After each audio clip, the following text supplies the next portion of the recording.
Our distinguished chairman, Reverend Cooper. Well, ladies and gentlemen, I know a lot of people here are either my colleagues in the media or in government. Quite a number of people here, I know them. Right. I'd like to appreciate the Media Rights Agenda for what they have been doing, particularly with regards to media development and the development of media law in our country. I would say that perhaps without the advocacy of the MRA and its partners, we probably would not have had the FOI Act. I remember that fresh in government, they did approach me, when they were doing the advocacy. And I said, well, for people like us, you do not need to convince us, because we know that government positions are temporary, but only for those of us who are political apprentices. For us, as journalists, we know that we are always constantly on the move, and that we will be the greatest beneficiaries of the law. And I believe that we did our own bit, even though it took us over 10 years. I know that when eventually the National Assembly passed the law, there were still a lot of resistance even within. And I remember that the president, who had made a commitment to deal with corruption, signed the act in spite of internal opposition with flourish. Well, the last discussion that we had on this FOI Act implementation, which I participated in, was in Kaduna about a few months ago. At that time, we found that most of us had not even read the act, not less of implementing it. So the basic issue that we needed to resolve was to get people to familiarize themselves with the law and then see how they can assist in implementing it.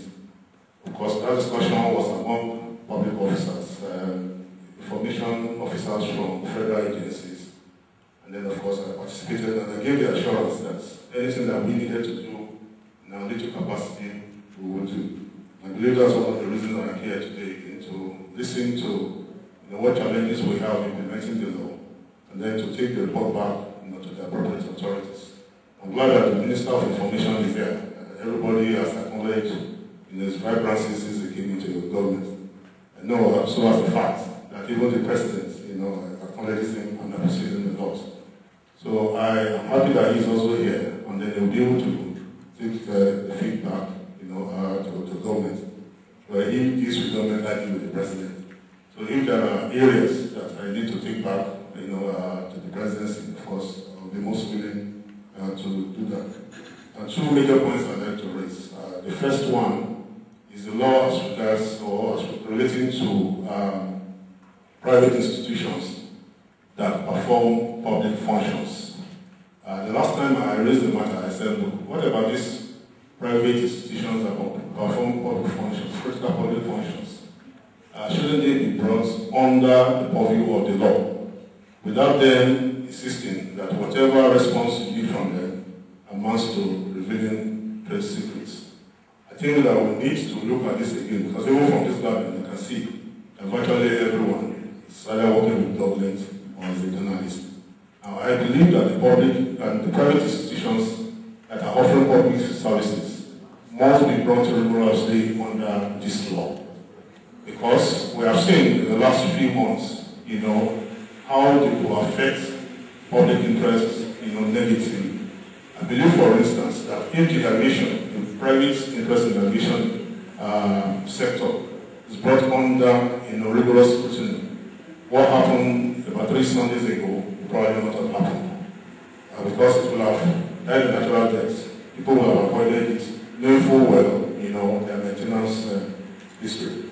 The second issue I'd like to raise is that we tend to pay more attention to the federal government. I know in the media, my colleagues tend to pay more attention to the federal government. I remember a study done by the International Press Center about 3 years ago, and it showed really that the print media paid about 90% of their attention to the federal government. I believe that this is I believe that we need to change this. For me, I think more emphasis needs to be placed on the local and the state governments, because most of their activities, affect us more. When you leave your house in the morning, the road you are likely to first have contact with that of the local government. Then you move on to the states. I used to argue that even if the federal government, for instance, gives us 10 lanes from Lagos to Maiduguri or to Kano, less than 1% of Nigerians will travel on that road. And therefore, will not give any credit. Most Nigerians will still not give any credit to the federal government. Maybe apart from power, I doubt if there's any other thing that the federal government can do that will affect every Nigerian. And so, most of, when Nigerians say government is not working, I believe it is their experience with their immediate environment. So, if we pay more attention and hold the local and the state governments to account, I believe that our country stands a better chance of rapid development. This is not to say that we should ignore the federal government. I know, as a fact, the federal government controls about 52 or 53% of the money from the federation accounts. However, I think that if we are able to compel the states and the local governments, particularly the local governments, to deal with these issues of infrastructures and utilities, we will then be in a position to argue that most of the federal functions and funds should be devolved to the local and the states. Like I said, I know the Honourable Minister expressed for time. I will just round up by urging all the stakeholders to ensure that this law is utilized and implemented, because it is one of the surest ways of curbing corruption. And without curbing corruption, we don't have any chance of development. So I thank you very much for inviting me here. And like I said, I'll be most willing to listen, take notes, and report back. Thank you very much.